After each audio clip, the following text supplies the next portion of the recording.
Ahojte kamaráti. Ahojte priatelia. Tu je Luboš. A Jozef. Ešte stále. Ale už na šeske. Z Coloreda, ale sme zmenili cestu. Sa posunuli na šestku. Už sme na šestke raz boli, ak si pamätáte. A skúste uhádnuť v tom štáte. Sme pri ceste, ak počujete, v tom štáte sme boli na šestke, Highway 6, či si na to spomeniete. Bolo to jeden z prvých štátov, nám trošku pomohli. Tak, dneska sme mali jedno mesto. Sterling, ďakujem. Sté. No a do obeda sa išlo dobre? Teraz po včerajšku. Po včerajšku 45 km do obeda. A teraz po obede 20 za nami. Čaká nás ďalšia 20.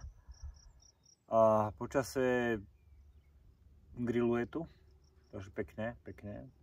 30 niečo. Ale prekvapili ma, som myslel, že zídeme z tých kopčekov. A dneska po obede ideme stále iba do kopca. Tak. 20 km také ťahavé kopčeky a hore. A hore. Takže nie stúpaky, ale také na hlavu, že... 1312, no? No, také. No, ale sranda. Noha drží, otepovali sme.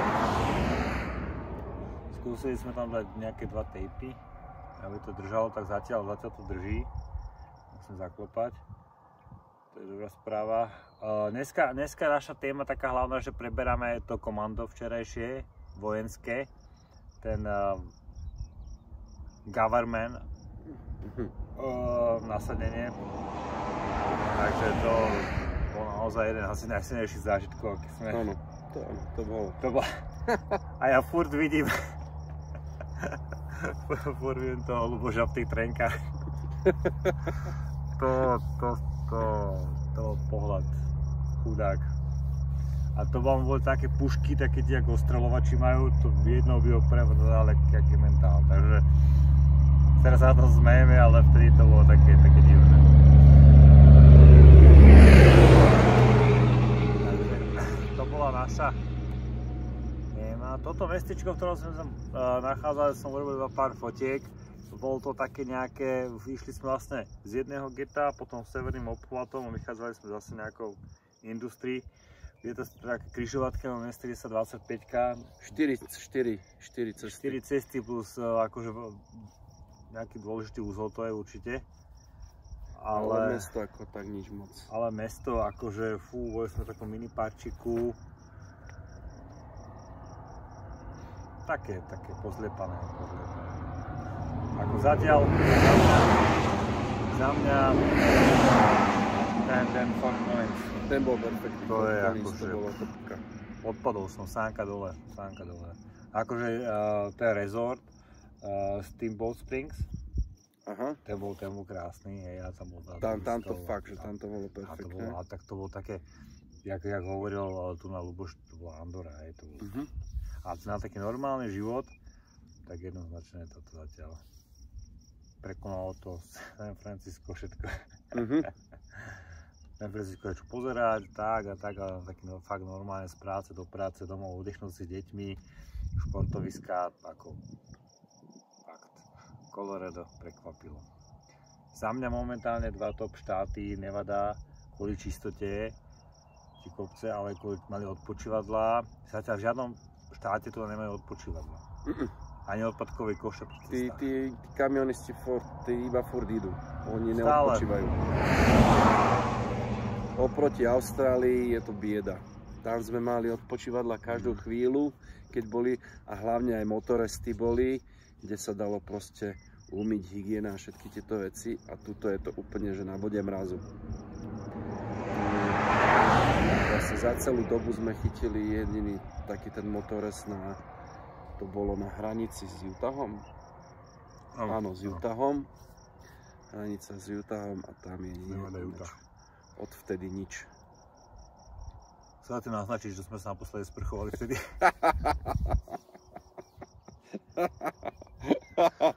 Čo no? Ale Robíme to tak, že cez obed chytí vodu, bandasku a vlastne umývame sa vlastne bandaske. Takže riešime to tak nejak po svojom. A zuby nám ešte nevypadali.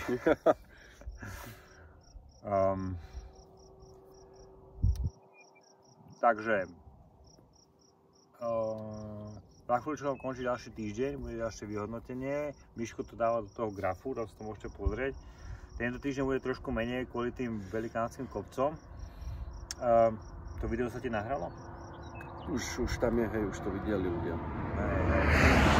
Jedno videjko, tá 123, čo je označenie, tak to sa nejako zabrzdilo a nahralo sa až po 24.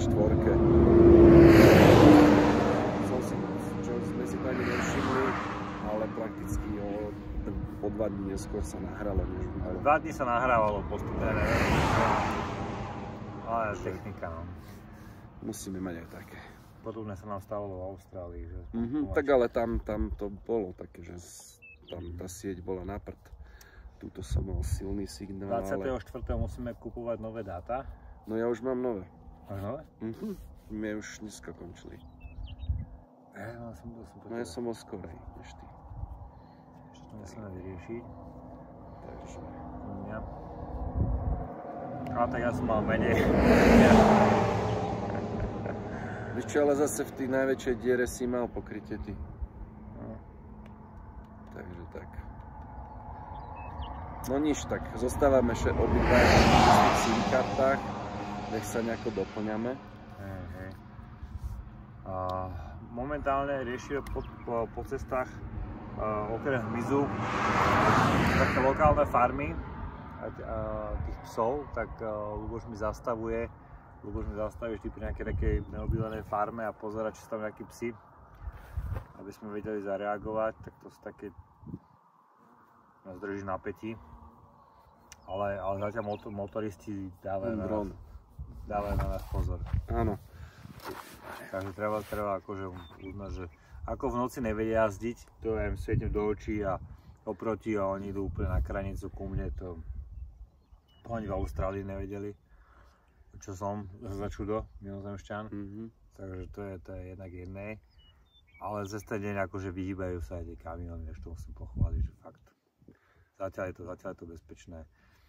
Majú tu na také, ak sa stane nejaké nešťastie, na cestách sme si všimli, že majú normálne, ako sú dopravné značky, majú urobené tabule, vlastne čo rodiny sponzorujú tých pozostalých a dajú to ako normálnu dopravnú značku, ako informačnú modrú s bielým textom, že je drive safety a pod tým normálne druhá tabula, že na pamiatku otec so synom a podobne. Tak ale je to normálna, aby sme nemuseli všade dávať kríže a podobné veci, tak vlastne to v Colorade je to urobené tak, že je to vkusné, je to jednotné a človek si to všimne ako vodič, hej, lebo si všímame tie dopravné značky, takže všimne si to viacej ako ten krížik, ktorý nás na nebo prefrčí, takže je to také praktické, smutné, ale myslím, že oveľa lepšie ako nejaké krížiky. Na človeka to viacej zapôsobí. Budúcnosť. Zajtra, pozajtra.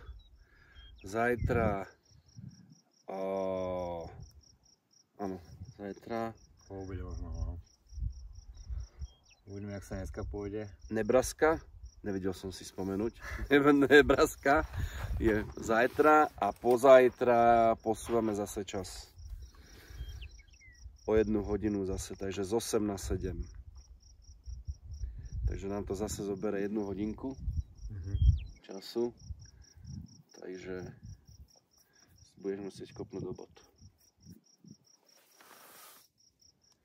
Tak. Zatiaľ držia. Takže dáme. Dobre.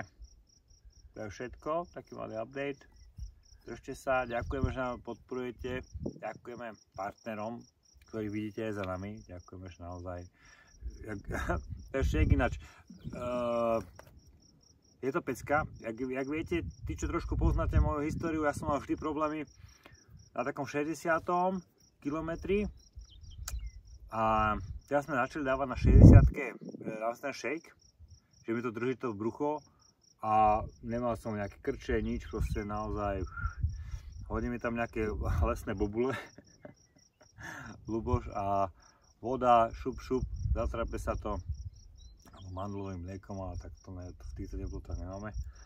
Ale proste úplne zasíti a drží toto brucho, že nie je to ťažké, má to živý ten proťák a vlastne drží ma to ešte tú ďalšiu 20 úplne, že nepotrebujem do seba hádzať, tak v Austrálii je lepeňáky alebo tak, takže toto naozaj som prekvapený, že všetko to drží. No.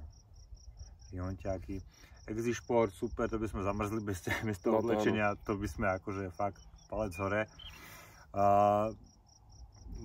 Nike, ako viete, nám dali 1000 tu na Start for Star Management takisto okat a všetci, čo ste nám pomáhali cez Donio alebo cez Quer, čo tam máme na stránke, ten PayPal, takže naozaj klobúk dole, tak trošku nám to pomôže s tým úverom, čo sme si zobrali na toto dobrodružstvo. A doma ma nezabijú. Až tak moc. No, ďakujeme, že ste s nami, že idete s nami. Takže 1, 2, 3. Kalifornia, Nevada, Utah, Colorado a bude Nebraska. Pomaličky, ak sledujete naše kilometre, niekedy budúci týždeň budeme v polovičke kontinentu. 2000 sme moc neoslavovali, boli z tých kopcov trošku unavení, ale 2,5 sa tancujeme. Dáme polku. Áno. Čaču, lambadu. Dobre, ďakujeme, slnečka naše, ďakujeme za pozdravy, čo píšete a zajtra vám porozprávam o tom nejakom priebehu, ako beháme. Jak to máme rozdelené, v hlave s kým behám, kto mi pomáha, ktorú štvorku bežím s Jankom Pešadíkom, ktorú 20 bežím s Braňom z Piešťan, z banky, pozdravujeme do banky, do Piešťan, čaute. Takže